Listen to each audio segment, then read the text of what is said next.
Hi everyone, welcome to our towards goal first long format vlog. ಇವತ್ತು ಏನು ಮಾಡ್ತಿದ್ದೀವಿ ಅಂತ ನೋಡ್ತಾ ಇದ್ದೀರಾ? Obviously it is chicken biryani. ನಾನು ಇದನ್ನು ಯಾವ ರೀತಿ ಮಾಡ್ತಾ ಇದ್ದೀನಿ ಅಂತ ನಿಮಗೆ ತೋರಿಸ್ಲಿಕ್ಕೆ ಇಷ್ಟಪಡ್ತೀನಿ. ಇದಕ್ಕೆ ಫಸ್ಟು ಎಣ್ಣೆನ ಕಾಯಕ್ಕಿಟ್ಬಿಟ್ಟು ಆಲ್ ಸ್ಪೈಸಸ್ ಅಂದರೆ ಚಕ್ಕೆ, ಲವಂಗ, ಏಲಕ್ಕಿ, ಮೊಗ್ಗು, ಹೂವು, ಎಲೆ ಎಲ್ಲನೂ ಕೂಡ ಎಣ್ಣೆಗೆ ಹಾಕಿ ಲೈಟಾಗಿ ಫ್ರೈ ಮಾಡಬೇಕು. ಇದು ಜಾಸ್ತಿ ರೋಸ್ಟ್ ಆಗಬಾರ್ದು.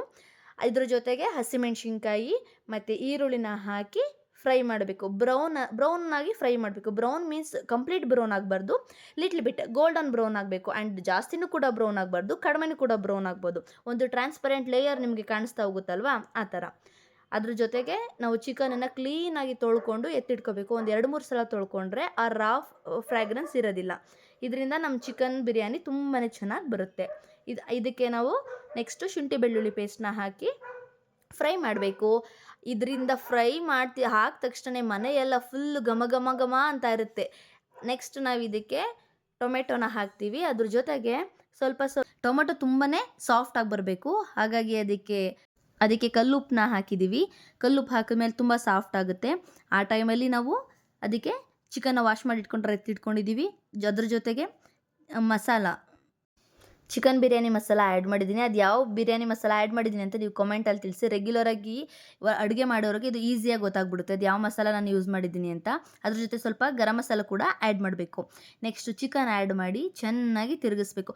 ಸೊ ಆ್ಯಕ್ಚುಲಿ ಇಲ್ಲಿ ಏನು ಗೊತ್ತಾ, ಚಿಕನ್ನ ಹಾಕಿದ್ಮೇಲೆ ಅದು ಎಣ್ಣೆ ಬಿಟ್ಕೊಳ್ಳೋವರೆಗೂ ತಿರುಗಿಸ್ಬೇಕು. ಆ್ಯಕ್ಚುಯಲ್ ಪ್ರೋಸೆಸ್ ಇರೋದೇ ಇಲ್ಲಿ. ಆ್ಯಂಡ್ ದೆನ್ ಅದಕ್ಕೆ ನಾವು ಮೊಸರನ್ನ ಆ್ಯಡ್ ಮಾಡಿದ್ವಿ. ಸಾರಿ, ಅದು ಮೊಸರು ಆ್ಯಡ್ ಮಾಡಿರೋಂಥ ಕ್ಲಿಪ್ಪು ಕಾಣಿಸ್ತಾ ಇಲ್ಲ. ಬಟ್ ಆಫ್ಟರ್ ಮೊಸರು ಆ್ಯಡ್ ಮಾಡಿದ್ಮೇಲೆ ನಿಮಗೆ ಈ ಥರ ಕ್ಲಿಪ್ ಕಾಣಿಸ್ತಾ ಹೋಗುತ್ತೆ. ನೀವು ನೋಡ್ತಾ ಇರ್ಬೋದು ಅಲ್ಲಿ ಆಯಿಲ್ ಯಾವ ಥರ ಬಿಟ್ಕೊಂಡಿದೆ ಅಂತ. ಆ ಟೈಮಲ್ಲಿ ಅಕ್ಕಿ ಕೂಡ ನಾವು ನೆನೆಯಾಗಿ ಇಟ್ಕೊಂಡಿರ್ತೀವಿ. 1 ಗ್ಲಾಸ್ ಅಕ್ಕಿಗೆ 2 ಗ್ಲಾಸ್ನ ನೀರನ್ನ ಕ್ಯಾಶುವಲ್ ಹಾಕ್ತೀವಿ. ಬಟ್ ಬಿರಿಯಾನಿ ಮಾಡಿದಾಗ ನಿಮ್ಗೆ ತುಂಬ ಹುಡಿ ಆಗಬೇಕು ಅಂದರೆ 1 ಗ್ಲಾಸ್ಗೆ 1.5 ಗ್ಲಾಸ್ನ ನೀರನ್ನ ಹಾಕಬೇಕಾಗುತ್ತೆ. ಈ ಟೈಮಲ್ಲಿ ನೀವು ಉಪ್ಪೆಷ್ಟು, ಅದನ್ನು ಖಾರ ಎಷ್ಟು ಬೇಕು ನೋಡ್ಕೊಬೇಕು. ಆ್ಯಂಡ್ ದೆನ್ ಅಕ್ಕಿ ಹಾಕಬೇಕು. ಮತ್ತೆ ಮಡಗಿರೋಂಥ ಕೊತ್ತಂಬರಿ ಮತ್ತು ಪುದೀನನ ಹಾಕಿ ಲಿಡ್ನ ಕ್ಲೋಸ್ ಮಾಡಿ 2 ವಿಷಲ್ಸ್ನ ಕೂಗಿಸ್ಬೇಕು. 2 ವಿಷಲ್ ಕೂಗಿಸಿದ್ರೆ ನಮಗೆ ಬೇಕಾಗಿರೋಂಥ ಟೇಸ್ಟಿ ಚಿಕನ್ ಬಿರಿಯಾನಿ ರೆಡಿ ಆಗುತ್ತೆ. ಈ ಕಡೆ ನಾವು KFC ಸ್ಟೈಲ್ ಚಿಕನ್ನ ಮಾಡ್ತೀವಿ. ಇದರಲ್ಲಿ ಏನೇನು ಬೇಕಾಗಿರೋದು ಅಂತ ನೀವೇ ನೋಡ್ತಾ ಇದ್ದೀರಾ.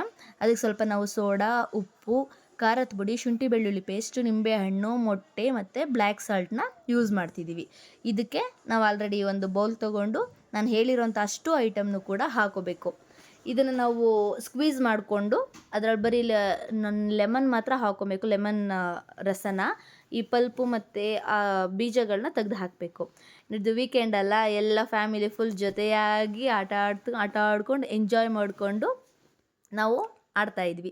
ಇದಕ್ಕೆ ನಾನು ಹೇಳಿರೋ ಅಷ್ಟು ಇಂಗ್ರೀಡಿಯೆಂಟ್ನ ಹಾಕಿ ಪರ್ಫೆಕ್ಟು ಬೀಟ್ ಕೊಡಬೇಕು. ಇನ್ ಕೇಸ್ ಬೀಟ್ ಕೊಡಲಿಲ್ಲ ಅಂದರೆ ಅದು ಮ್ಯಾರಿನೇಟ್ ಆಗೋಲ್ಲ, ಪ್ರತಿಯೊಂದಕ್ಕೂ ಸ್ಟಿಕ್ ಆನ್ ಆಗೋಲ್ಲ. ಫಸ್ಟು ನಾವು ಹೇಳಿರೋ ಅಷ್ಟು ಐಟಮ್ನ ಹಾಕಿ ಚೆನ್ನಾಗಿ ಮಿಕ್ಸ್ ಕೊಟ್ಟಾಗ ಅದರಲ್ಲಿ ಒಂದು ಪರ್ಫೆಕ್ಟ್ ಕನ್ಸಿಸ್ಟೆನ್ಸಿ ಟೆಕ್ಸ್ಚರ್ ನಿಮಗೆ ಕಾಣ್ತಾ ಹೋಗುತ್ತೆ. ಇದಾದಮೇಲೆ ಒಂದು 3/4 kg ಚಿಕನ್ನ ತೊಳೆದು ಇಟ್ಕೊಂಡಿದ್ದೀವಿ ಸೋರಿಸಿ. ಅದನ್ನು ನಾವು ಇದಕ್ಕೆ ಆ್ಯಡ್ ಮಾಡಿ ಕಂಪ್ಲೀಟಾಗಿ ಮಿಕ್ಸ್ ಮಾಡಬೇಕು. ಈ ಟೈಮಲ್ಲಿ ನಮ್ಮ ಬಿರಿಯಾನಿ ವಿಷಲ್ ಕೂಗ್ತೈತೆ. ನಾವಿಲ್ಲಿ ಮಿಕ್ಸ್ ಮಾಡ್ಕೊತಾ ಇದ್ದೀವಿ. ಮಿಕ್ಸ್ ಮಾಡ್ಕೊಳ್ಳೋಕ್ಕೆ ಸ್ಪ್ಯಾಚುಲಾ ಅಥವಾ ಸ್ಪೂನ್ನ ಯೂಸ್ ಮಾಡಿ. ಏನಕ್ಕೆ ಅಂದರೆ ಖಾರದ ಪುಡಿ ಹಾಕಿರೋದ್ರಿಂದ ಸೆನ್ಸಿಟಿವ್ ಸ್ಕಿನ್ ಇರೋರಿಗೆ ಉರಿ ಬಂದುಬಿಡುತ್ತೆ. ಇನ್ ಕೇಸ್ ನಿಮ್ಮದು ಸೆನ್ಸಿಟಿವ್ ಸ್ಕಿನ್ ಇಲ್ಲ, ನಾವು ಆಬ್ವಿಯಸ್ಲಿ ಮಾಡ್ತಾ ಇರ್ತೀವಿ, ನಾರ್ಮಲಾಗಿ ಮಾಡ್ತಿರ್ತೀವಿ ಎಲ್ಲನೂ ಅಂದರೆ ನೀವು ಕೈಯಿಂದನೇ ಮಾಡ್ಕೊಬೋದು. ಬಟ್ ನಾನು ಇದನ್ನ ಮಿಕ್ಸ್ ಆದಮೇಲೆ ಇದನ್ನು ಫ್ರಿಡ್ಜಲ್ಲಿ ಅರೌಂಡ್ 1 ಅವರ್ ಮ್ಯಾರಿನೇಟ್ ಆಗೋಕ್ಕೆ ಇಡಬೇಕು. ಇಲ್ಲಿ ನಮ್ಮ 2 ವಿಷಲ್ಸ್ ಆಗಿರೋಂಥ ಚಿಕನ್ ಬಿರಿಯಾನಿ ರೆಡಿಯಾಗಿದೆ. ಆಫ್ ಮಾಡಿ ನಾವು ಮ್ಯಾರಿನೇಟ್ ಮಾಡಿರೋವಂಥ ಚಿಕನನ್ನು ತೊಗೊಂಡೋಗಿ ಫ್ರಿಡ್ಜ್ಗೆ ಇಡಬೇಕು. ನೋಡ್ತಾ ಇದ್ರಲ್ಲ, ಮನೆ ತುಂಬಾ ಮೆಸ್ಸಿಯಾಗಿದೆ. ಮಕ್ಕಳಿರೋದ್ರಿಂದ ಎಲ್ಲರ ಮನೆಗಳಲ್ಲೂ ಹೀಗೆ ಅಲ್ಲ. ವೀಕೆಂಡ್ ಅಂತ ಬಂದಮೇಲೆ ಎಲ್ಲ ಜಾಲಿಯಾಗಿ ಹೊರಗಡೆ ಹೋಗ್ತಾರೆ. ಬಟ್ ನಮಗೆ ಹೊರಗಡೆ ಹೋಗುವಂಥ ಟೈಮ್ ಇರಲಿಲ್ಲ ಇವತ್ತು. ಹಾಗಾಗಿ ನಾವು ಮನೇಲೇ ಎಂಜಾಯ್ ಮಾಡ್ತಿದ್ವಿ. ಮಕ್ಕಳ ಜೊತೆ ಆಟ ಆಡಿಕೊಂಡು, ಒಬ್ರನ್ನೊಬ್ರು ಕಾಲು ಎಳ್ಕೊಂಡು, ಹೀಗೆ ಪ್ರತಿಯೊಂದು ಫ್ಯಾಮಿಲಿನೂ ಕೂಡ ಗೆಟ್ ಟುಗೆದರ್ ಅಂತ ನಾವೇ ಇನಿಷಿಯೇಟ್ ತೊಗೊಂಡು ಮಕ್ಕಳಿಗೆ ನಮಗಿರೋಂಥ ಅವೈಲಬಿಲಿಟಿಲಿ ನಮ್ಮನ್ನು ನಾವು ಖುಷಿಯಾಗಿ ಇಟ್ಕೊಳ್ಳೋಕೆ ನೋಡಬೇಕು. ಯಾಕೆಂದರೆ ಬೇರೆಯವರಿಂದ ನಾವು ಖುಷಿಯಾಗಿರೋಕ್ಕೆ ಸಾಧ್ಯ ಇಲ್ಲ, ನಮ್ಮಿಂದ ಅಷ್ಟೇ ನಾವು ಖುಷಿಯಾಗಿರೋಕ್ಕೆ ಸಾಧ್ಯ. ಮಕ್ಕಳ ಜೊತೆ ಟೈಮ್ ಸ್ಪೆಂಡ್ ಮಾಡ್ತಾ ನಾವು ಕೂಡ ಮಕ್ಕಳಲ್ಲಿ ಒಬ್ಬರಾಗಿ ನಾವು ಕೂಡ ಮಕ್ಕಳಾಟ ಆಡಿಕೊಂಡು ಈ ವೀಕೆಂಡ್ನಂತೂ ತುಂಬಾ ಜಾಲಿಯಾಗಿ ಕಳೆದ್ವಿ. ನನ್ನ ಮಗಳು, ನನ್ನ ಮಗ, ನನ್ನ ಮೈದನ ಮಕ್ಕಳು, ನನ್ನ ತಂಗಿ, ಇಬ್ಬರು ತಂಗಿದಿರು ಎಲ್ಲ ಕೂಡ ತುಂಬಾ ಜಾಲಿಯಾಗಿ ಎಂಜಾಯ್ ಮಾಡಿದ್ವಿ. ಇವಳೇ ವಿಡಿಯೋ ಮಾಡಿರೋಳು, ಇವಳು ನನ್ನ ತಂಗಿ. ಅವಳು ಅವ್ರದ್ದು ಕಿಚನ್ ಇದೆ. ಅವ್ರಿಗೆ ಶುಂಠಿ ಬೆಳ್ಳುಳ್ಳಿ ಪೇಸ್ಟ್‌ನ ರೆಡಿ ಮಾಡ್ಕೊಂತಿದ್ದಾರೆ. ಸೊ ವರ್ಕ್ ಅಂದರೆ ಹೀಗೆ ಅಲ್ವಾ? ಎಷ್ಟೇ ಬ್ಯುಸಿ ಇದ್ರೂ ನಮ್ಮ ಕೆಲಸಗಳನ್ನ ನಾವು ಆಗಾಗ ಮಾಡ್ಕೊಳ್ತಾನೆ ಇರಬೇಕು. ಆ್ಯಂಡ್ ಇದು ನನ್ನ ಮೈದನ ಮಗಳು. ಅವಳು ಓದೋದ್ರಲ್ಲಿ ತುಂಬಾ ಬ್ಯುಸಿ ಆಗಿದ್ದಾಳೆ. ಹಾಯ್ ಗುಂಡು. ಹಾಯ್. ಆ್ಯಂಡ್ ಇವಳು ನನ್ನ ಮಗಳು. ಹಾಯ್ ಮನ್ಸು. ಇನ್ನು ನನ್ನ ಮಗ, "ಅಮ್ಮ ವೀಡಿಯೋ ಮಾಡಮ್ಮ, ನಾನು ಹೀರೋ ಥರ ನಡ್ಕೊಂಬರ್ತೀನಿ" ಅಂತ ಅಂದ. ಅವನಿಗೋಸ್ಕರನೇ ಡೆಡಿಕೇಟ್ ಮಾಡ್ತಾಯಿದ್ದೀನಿ. ಯಾರಾದ್ರು ಹೀರೋ ಈ ಥರ ನಡೀತಾರಾ? ಸೊ ಬಿಡ್ನಿ. ನಾವೀಗ ಎಣ್ಣೆನ ಕಾಯಕ್ಕೆ ಇಟ್ಕೊಳ್ಳೋಣ. ಮೈದಾ ಹಿಟ್ಟು ಹಾಕ್ಕೊಳ್ಳೋಣ. ಉಪ್ಪು, ಖಾರದ ಪುಡಿ, ಚಾಟ್ ಮಸಾಲ, ಗರಂ ಮಸಾಲ ಆ್ಯಂಡ್ ನಮ್ಮ ಬ್ಲ್ಯಾಕ್ ಸಾಲ್ಟ್‌ನ ಹಾಕಿ ಕಂಪ್ಲೀಟ್ ಮಿಕ್ಸ್ ಕೊಟ್ಕೋಬೇಕು. ಇದಕ್ಕೆ ಮೇನ್ ಥಿಂಗ್ ಏನು ಅಂದರೆ ನೀರು. ಆ ನೀರು ಅಂದರೆ ಐಸ್ ವಾಟರ್ ಆಗಿರಬೇಕು. ಅದು ಮ್ಯಾರಿನೇಟ್ ಮಾಡಿರೋ ಚಿಕನ್ನ ತೆಗ್ದು ಮೈದಾ ಹಿಟ್ಟಲ್ಲಿ ಹಾಕಿ ಅದನ್ನು ರೋಲ್ ಮಾಡಿ ಮತ್ತೆ ಒಂದು ರೌಂಡು ನೀರಲ್ಲಿ ಹಾಕಿ ಮತ್ತೆ ಮೈದಾ ಹಿಟ್ಟಲ್ಲಿ ಹಾಕಿ ಕಾದಿರೋಂಥ ಎಣ್ಣೆಗೆ ಹಾಕಬೇಕು. ಈ ಹಾಕಿ ಕರಿಬೇಕಾದ್ರೆ ತುಂಬ ಚೆನ್ನಾಗಿ ನಾವು ಅದನ್ನು ಅರೋಮ್ಯಾಟಿಕ್ಕಾಗಿ ಫೀಲ್ ಮಾಡಬೇಕು. ಏನಕ್ಕೆ ಗೊತ್ತಾ? ಇದನ್ನ ನಾವು ಹಾಕಿದ ತಕ್ಷಣವೇ ಅದನ್ನು ಡಿಸ್ಟರ್ಬ್ ಮಾಡ್ಲಿಕ್ಕೆ ಹೋಗಬಾರ್ದು. ಇನ್ ಕೇಸ್ ನೀವು ಡಿಸ್ಟರ್ಬ್ ಮಾಡ್ತು ಅಂದರೆ ನಾವು ಮೇಲ್ಗಡೆ ಇರುವಂಥ ಲೇಯರ್ ಎಲ್ಲ ಬಿಡ್ಕೊಂಡ್ಬಿಡುತ್ತೆ. ಇಲ್ಲಿ ನಮ್ಮ ಚಿಕನ್ ಬಿರಿಯಾನಿ ರೆಡಿಯಾಗಿದೆ. ನೋಡ್ತಾ ಇದ್ರಲ್ಲ, ಕಣ್ಣಿಗೆ ಹಬ್ಬ ಅನಿಸ್ತಾ ಇಲ್ವಾ ಎಲ್ಲರಿಗೂ? ಹೌದು, ತಿನ್ನೋಕ್ಕೂ ಕೂಡ ಅಷ್ಟೇ ಚೆನ್ನಾಗಿತ್ತು. ಅದರಲ್ಲಿ ನಾವು ನೀರನ್ನ ಯಾವ ರೀತಿ ಹಾಕ್ತೀವಿ ಅನ್ನೋದ್ರ ಮೇಲೆ ಅದರ ಟೆಕ್ಸ್ಚರ್ ಹೇಗೆ ಬರುತ್ತೆ ಅನ್ನೋದು ಡಿಪೆಂಡ್ ಆಗುತ್ತೆ. ಕರೆಕ್ಟಾಗಿ 1 ಗ್ಲಾಸ್ಗೆ 1.5 1/4 ಗ್ಲಾಸ್ ಅಷ್ಟೇ ನೀರು ಹಾಕಿ, 2 ಗ್ಲಾಸು ಕೂಡ ಹಾಕಕ್ಕೆ ಹೋಗಬೇಡಿ. ಯಾಕಂದರೆ ನಾವು ಮೊಸರು ಆ್ಯಡ್ ಮಾಡಿರ್ತೀವಿ, ಚಿಕನಲ್ಲೂ ಕೂಡ ನೀರಿರುತ್ತೆ. ಹಾಗಾಗಿ ನಮ್ಗೆ ಉದ್ರುದ್ರಾಗಿ ಬೇಕು ಚಿಕನ್ ಬಿರಿಯಾನಿ ಥರನೇ ಬೇಕು ಅಂತ ಅಂದರೆ 1 ಗ್ಲಾಸ್ಗೆ 1.5 ಅಥವಾ 1/4 ನೀವು ಮನೇಲಿ ಯೂಸ್ ಮಾಡೋಂಥ ಅಕ್ಕಿ ಮೇಲೆ ಡಿಪೆಂಡ್ ಆಗ್ತಾ ಹೋಗುತ್ತೆ. ಸೊ ನಾವು ಇದಕ್ಕೆ ಏನು ಮಾಡ್ಕೊತಾ ಇದ್ದೀವಿ ಗೊತ್ತಾ? Peri peri masala. ನಿಮಗೆ ಪೆರಿ ಪೆರಿ ಮಸಾಲ ಅವೈಲಬಿಲಿಟಿ ಇದ್ದರೆ ಹಾಕ್ಕೊಳ್ಳಿ.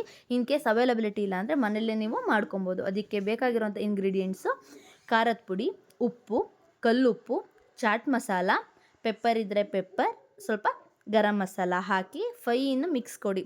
ಇದು ನಮಗೆ homemade peri peri masala. ಅಂದರೆ ನಾವು ಅದನ್ನು KFC ಸ್ಟೈಲ್ ಚಿಕನ್ ಮಾಡ್ತೀವಲ್ವ, ಅದ್ರ ಮೇಲೆ ಹಾಕಲಿಕ್ಕೆ ಇದು ಬೇಕಾಗುತ್ತೆ. ಆ್ಯಕ್ಚುಲಿ ಈ ಪೌಡರ್ ಇದ್ರೇ ನಮಗೆ ಪೆರಿ ಪೆರಿ ಮಸಾಲ ಇದ್ರೇ ನಮಗೆ ನಾವು ತಿನ್ನುವಂತಹ KFC ಸ್ಟೈಲ್ ಚಿಕನ್ ರೀತಿಯೇ ಇರುತ್ತೆ. ನೆಕ್ಸ್ಟು ಇಲ್ಲಿ ನೀವೇನು ನೋಡ್ತಾ ಇದ್ದೀರಾ, ಇದು ತುಂಬಾ ನೋಡಲಿಕ್ಕೆ ಎಷ್ಟು ಖುಷಿ ಕೊಡುತ್ತೆ, ತಿನ್ನಲಿಕ್ಕೂ ಕೂಡ ಅಷ್ಟೇ ಖುಷಿ ಕೊಡುತ್ತೆ. ನಾನು ಹೇಳ್ತಾ ಇದ್ದೀನಲ್ವ, ಪ್ರತಿಯೊಂದೂ ತುಂಬ ಅಷ್ಟೇ ಚೆನ್ನಾಗಿ ಸ್ವಾದವಾಗಿ ಬರುತ್ತೆ. ನೀವು ಒಂದ್ಸಲ ಟ್ರೈ ಮಾಡಿ ನನಗೆ ತಿಳಿಸಿ. ಆ್ಯಂಡ್ ಯಾರು ನಮ್ಮ ಪೇಜ್ನ ಫಾಲೋ ಮಾಡ್ಕೊಂಡಿಲ್ಲ, ಪ್ಲೀಸ್ ಫಾಲೋ ಮಾಡಿ, ಸಬ್ಸ್ಕ್ರೈಬ್ ಮಾಡಿ, ಬೆಲ್ ಬಟನ್ನ ಕ್ಲಿಕ್ ಮಾಡಿ. ನಾವು ಕಂಟಿನ್ಯೂಸ್ಲಿ ವೀಡಿಯೋಸ್ನ ಅಪ್ಲೋಡ್ ಮಾಡಲಿಕ್ಕೆ ಟ್ರೈ ಮಾಡ್ತೀವಿ. ಪ್ರತಿಯೊಂದು ಕೂಡ ನೋಟಿಫಿಕೇಷನ್ ನಿಮಗೆ ಸಿಗ್ತಾ ಹೋಗುತ್ತೆ. ಇದರಿಂದ ನೀವು ಕೂಡ ನಮ್ಮಿಂದಾಗಿ ನಿಮ್ಮಿಂದಾಗಿ ನಾವು ಅನ್ನೋ ಸಹಭಾಗಿತ್ವಗಳಿಂದ ಬದುಕೋಣ. ನಿಮ್ಮ ಒಂದು ಸಬ್ಸ್ಕ್ರಿಪ್ಷನ್ ನಮ್ಮನ್ನ ಇನ್ನಷ್ಟು ಮೋಟಿವೇಟ್ ಮಾಡುತ್ತೆ ವಿಡಿಯೋ ಮಾಡಲಿಕ್ಕೆ. ಯಾಕಂದರೆ ಇದು ನಮ್ಮ ಫಸ್ಟ್ ಟ್ರೈ ಆಗಿರೋದ್ರಿಂದ ಪ್ಲೀಸ್ ಸಪೋರ್ಟ್ ಮಾಡಿ ನಮ್ಮಂಥ ನ್ಯೂ ಕಮರ್ಸ್ಗೆ. ನೆಕ್ಸ್ಟ್ ಇದನ್ನು ಮಾಡಿರೋ ಮೇನ್ ರೀಸನ್ ಬಂದು ನನ್ನ ಮಕ್ಕಳು. ಏಕೆಂದರೆ ಚಿಕನ್ ಬಿರಿಯಾನಿ ನಮಗೆಲ್ಲ ತುಂಬ ಸ್ಪೈಸಿ ಆಗಬೇಕು. ಬಟ್ ಮಕ್ಕಳಿಗೆ ಈ ಥರ ಜಂಕ್ ಫುಡ್ ಥರ ಫೀಲ್ ಕೊಡುವಂಥದ್ದಾದರೆ ತುಂಬ ಇಷ್ಟಪಟ್ಟು ತಿಂತಾರೆ. ಸೊ ಅವ್ರಿಗೋಸ್ಕರನೇ ಇವತ್ತು ಸ್ಪೆಷಲಾಗಿ KFC ಸ್ಟೈಲ್ ಚಿಕನ್ ಮಾಡೋಕ್ಕೆ ತಯಾರು ಮಾಡ್ಕೊಂಡ್ವಿ. ಆ್ಯಕ್ಚುಲಿ ಇವೆಲ್ಲ ನಾವು ಪ್ಲ್ಯಾಂಡ್ ಅಲ್ಲ, ಇನ್ಸ್ಟೆಂಟಾಗಿ ಮಾಡ್ಕೊಂಡಿದ್ದು. ನಾವು ಪ್ಲ್ಯಾನ್ ಇದ್ದಿದ್ದು ಬಿರಿಯಾನಿ ಮತ್ತು ಅದರ ಗ್ರೇವಿ ಮಾಡಿಬಿಡೋಣ ಅಂತ ನಾವು ಅಂದ್ಕೊಂಡಿದ್ದು. ಬಟ್ ಮಕ್ಳಿಗೋಸ್ಕರನೇ ಈ KFC ಸ್ಟೈಲ್ ಚಿಕನ್ನ ರೆಡಿ ಮಾಡಿದ್ವಿ. ನೋಡ್ತಾ ಇದ್ದೀರಲ್ವ ಎಷ್ಟು ಚೆನ್ನಾಗಿ ಕಾಣಿಸ್ತಾ ಇದೆ ಅಂತ ಹೊರಗಡೆಯಿಂದನೇ. ಬೇಕಾ ನಿಮ್ಗೂ? ಸೊ ಇದೆಲ್ಲ ರೆಡಿ ಇದೆ. ಇದನ್ನು ನಾವು ಕೆಚಪ್ ಜೊತೆಗೆ ತುಂಬಾ ಚೆನ್ನಾಗಿ ಬರುತ್ತೆ ಮಕ್ಕಳಿಗೆ. ಬಟ್ ನಮಗೆ ಬೇಕು ಅಂದರೆ ನೀವು ಸ್ವಲ್ಪ ಸಾಲ್ಟ್ನೂ ಕೂಡ ಮತ್ತು ಖಾರದ ಪುಡಿನೂ ಕೂಡ ನೀವು ಹಾಕೋಬೋದು. ಸೌತೆಕಾಯಿ ಕೂಡ ರೆಡಿ ಆಗ್ತಾ ಇದೆ. ಇದ್ರ ಜೊತೆಗೆ ನಾವು ಪೆರಿ ಪೆರಿ ಮಸಾಲ ಮಾಡಿಟ್ಕೊಂಡಿದ್ವಲ್ವ, ಅದನ್ನು ಮೇಲೆಲ್ಲ ಪೂರ್ತಿ ಸ್ಪ್ರಿಂಕಲ್ ಮಾಡಿ ಟಾಸ್ ಮಾಡ್ಕೊಬೇಕು. ಇದರಲ್ಲಿ ಮೇಯ್ನ್ ಮಾಡಬೇಕಾಗಿರೋವಂಥದ್ದು, ಬಿಸಿ ಇರಬೇಕಾದ್ರೆ ನಾವು ಅದು ಸ್ಪ್ರಿಂಕಲ್ ಮಾಡಿ ಪ್ರತಿಯೊಂದಕ್ಕೂ ಹಾಕೋಬೇಕು. ಇನ್ ಕೇಸ್ ಅದು ತುಂಬ ಆರೋಗ್ಬಿಟ್ರೆ, ಅಂದರೆ ನಾವು ತುಂಬ ಜಾಸ್ತಿ ಕ್ವಾಂಟಿಟಿಯಲ್ಲಿ ಮಾಡ್ತಾಯಿದ್ದೀವಿ ಅಂದಾಗ ಆರೋಗ್ಬಿಡುತ್ತಲ್ವ, ಆ ಟೈಮಲ್ಲಿ ನೀವು ಪಕ್ಕಕ್ಕೆ ಎತ್ತಿಟ್ಟು ಲಾಸ್ಟಲ್ಲಿ ಹಾಕೋಣ ಅಂದರೆ ಅದಾಗಲ್ಲ. ಇನ್ಸ್ಟೆಂಟಾಗಿ ನೀವು ತೆಗೆದ ತಕ್ಷಣ ಪ್ರತಿಯೊಂದಕ್ಕೂ ಸ್ಪ್ರಿಂಕಲ್ ಮಾಡಬೇಕು. ಫೈನಲಿ ನಮ್ಮದು ರೆಡಿಯಾಗಿದೆ. ನೋಡಿ ಟೇಸ್ಟ್ ಹೇಗಿದೆ ಅಂತ ನಾನೇ ಇದನ್ನ ಟೇಸ್ಟ್ ಮಾಡು ಅಂತ ನಮ್ಮ ವಿಡಿಯೋಗ್ರಾಫರ್ ಹೇಳಿದ್ದಾರೆ, ಸ್ವಾತಿ ಅಂತ. ಅವ್ರಿಗೆ ದಯೆಯಿಂದ ನಾನು ಟೇಸ್ಟ್ ಮಾಡಿ ಹೇಳ್ತಾ ಇದ್ದೀನಿ. ನನ್ನ ಎಕ್ಸ್ಪ್ರೆಷನ್ನೇ ಹೇಳುತ್ತೆ ಅದು ಹೇಗಿದೆ ಅಂತ. ಓಹ್! ಇದ್ಯಾವ್ದಿದು ಹೊಸ ಪ್ರತಿಭೆ ಅಂತ ನೋಡ್ತಾ ಇದ್ದೀರಾ? ಇದು ನನ್ನ ಲಾಸ್ಟ್ ಪಾಪು, ನನ್ನ ಮೈದನ್ ಪಾಪು. ಅವ್ನಿಗೆ ತುಂಬ ಹಸಿವಾಗ್ಬಿಟ್ಟಿದೆ. ನಾವೆಲ್ಲ ಹೊರಗಡೆ ಏನೋ ನೋಡ್ತಾ ಕೂತಿದ್ದೀವಿ. ಒಳಗೆ ಬಂದು ನೋಡಿದ್ರೆ ತಟ್ಟೆ ಎತ್ಕೊಂಡು ಅಲ್ಲಿರೋ ಅನ್ನನ ಅವನೇ ತೆಗ್ದು ತಟ್ಟೆಗೆ ಹಾಕ್ತಾ ಇದ್ದಾನೆ. ಇನ್ನೊಂದು ವಿಷಯ ಅಂದರೆ ಎಲ್ರಿಗೂ ಅವನೇ ಹಾಕ್ಕೊಡ್ಬೇಕು ಅನ್ನೋ ರೀಸನ್ನಿಗೆ ಬಂದು ನಿಂತಿದ್ದಾನೆ. ನೋಡಿ ಅಲ್ಲಿ ತಟ್ಟೆ ಕೊಡ್ತಿದ್ದಾನೆ ನನಗೆ, ತಗೊಳ್ಳಿ ನಿಮಗೂ ಹಾಕ್ಕೊಡ್ತೀನಿ ಅಂತ. ಸೊ ಈ ಥರ ಮಕ್ಳ ಜೊತೆ ಬೆರೆಯುವಂಥ ಟೈಮ್ ಇದೆಯಲ್ಲ, ಕಳೆಯುವಂಥ ಟೈಮ್ ಇದೆಯಲ್ಲ, ಇದು ತುಂಬಾನೇ ಪ್ರೀಷಿಯಸ್ ಆಗಿರೋವಂಥದ್ದು. ಅವ್ರ ಪ್ರತಿಯೊಂದು ನಡೆ ನುಡಿಲೂ ಕೂಡ ನಮಗೆ ತುಂಬಾನೇ ಖುಷಿ ಕೊಡ್ತಾ ಹೋಗುತ್ತೆ. ಅಲ್ಲಿ ನೋಡಿ ನನ್ಗೆ ಅವ್ನಿಗೆ ಎತ್ತಕ್ಕಾಗ್ತಿಲ್ಲ. ನಾನು ಹಾಕ್ತೀನಿ ಕೊಡು ಅಂತ ಇಸ್ಕೊಂತಿದ್ದಾನೆ. ನಮ್ದೆಲ್ಲ ಊಟದ time, final moment time enjoy ಮಾಡ್ತಾ ಇದ್ದೀವಿ ಪ್ರತಿಯೊಬ್ರೂ. ಸೊ ಚಿಕನ್ ಬಿರಿಯಾನಿ, ಅದ್ರ ಜೊತೆ ಈರುಳ್ಳಿ, ಸೌತೆಕಾಯಿ ಮತ್ತು ನಮ್ಮ ಮಾಡಿರುವಂಥ KFC ಸ್ಟೈಲ್ ಚಿಕನ್ನು ತುಂಬಾ ಚೆನ್ನಾಗಿದೆ ಎಲ್ಲರಿಗೂನು ಅಂತ ಎಲ್ಲರೂ ಮಾತಾಡ್ಕೊಂಡು ಕೂತಿದ್ವಿ. ಎಲ್ಲ ನಾವಿಷ್ಟು ಜನ ಸೇರಿ ಇವತ್ತು ಎಂಜಾಯ್ ಮಾಡಿಕೊಂಡು ನಮ್ಮ ವೀಕೆಂಡನ್ನ ಕಳೆದ್ವಿ. ಹಾಯ್! ಎಲ್ಲರೂ ಹಾಯ್ ಮಾಡ್ತಿದ್ದಾರೆ ನೋಡಿ, ಎಲ್ಲರೂ ಹಾಯ್ ಮಾಡಿಬಿಡಿ. ಹಾಯ್! ಓಹ್! ನಮ್ಮ ಹಸ್ಬೆಂಡ್ ಬಂದರು. ಇವ್ರಿಗೆ ಆ್ಯಕ್ಚುಲಿ ವಿಡಿಯೋ ಮಾಡ್ತಿರೋದು ಗೊತ್ತಿಲ್ಲ. ಅವ್ರಿಗೆ ಗೊತ್ತಿಲ್ದೇ ನಮ್ಮ ಕಳ್ಳಪುಟ್ಟಿ ಮಾಡ್ತಿದ್ದಾಳೆ ವಿಡಿಯೋನ. ಇನ್ ಕೇಸ್ ಅವ್ರಿಗೆ ಗೊತ್ತಾದರೆ ಬೈತಾರೆ ಅನ್ನೋ ಭಯದಲ್ಲೇ ವಿಡಿಯೋ ಮಾಡಿದ್ದೀವಿ. ಹೇಗಿದೆ ಅಂದರೆ ಸಪ್ಪೆ ಆಗಿದೆ ಕಣೆ ಅಂತ ಹೇಳ್ತಿದ್ದಾರೆ. ಬಟ್ ಆ್ಯಕ್ಚುಲಿ ಮಕ್ಕಳಿಗೆ ಖಾರ ಇರಲ್ಲ ಅಲ್ಲ. ಸೊ ಹಂಗಾಗಿ ದೊಡ್ಡೋರಿಗೆ ಖಾರ ಬೇಕಾಗುತ್ತೆ. ನೀವು ಬೇಕು ಅಂದರೆ ಮಕ್ಕಳಿದ್ದರೆ ಖಾರ ಕಡಿಮೆ ಮಾಡಿ, ಇಲ್ಲಾಂದರೆ ಜಾಸ್ತಿ ಮಾಡಿ. ನಮ್ಮ ಪಾಪುಗೆ ಚಿಕನ್ ಕೊಡದೇನೆ ಆಟ ಆಡಿಸ್ತಿದ್ದೆ. ನನ್ನ ಕೈನ ಹಿಡ್ಕೊಂಡು ಜೋರಾಗಿ ಎಳ್ಕೊಂತಿದ್ದಾನೆ. ತುಂಬಾ ಚಿಕನ್ ಪ್ರಿಯ ಅವನು. ಅನ್ನನೇ ತಿಂದಿಲ್ಲ ಆ್ಯಕ್ಚುಲಿ ನಾವು ಮಾಡಿರೋಂಥ KFC ಸ್ಟೈಲ್ ಚಿಕನ್ನೇ ತಗೊಂಡು ತಿಂತಾ ಇದ್ದ. ಕೊನೆಗೆ ಫೈನಲಿ ಅವ್ನ ಬಾಯಲ್ಲಿ ಕೈಯಿಂದ ಹಿಡ್ಕೊಂಡು ಬಾಯಿಗೆ ಹಾಕ್ಕೊಂಡ. Thank you for watching our vlogs with a lots of love. ಹೀಗೆ ನಮ್ಮನ್ನು ಸಪೋರ್ಟ್ ಆ್ಯಂಡ್ ಎನ್ಕರೇಜ್ ಮಾಡ್ತಾ ಇರಿ. Thank you all.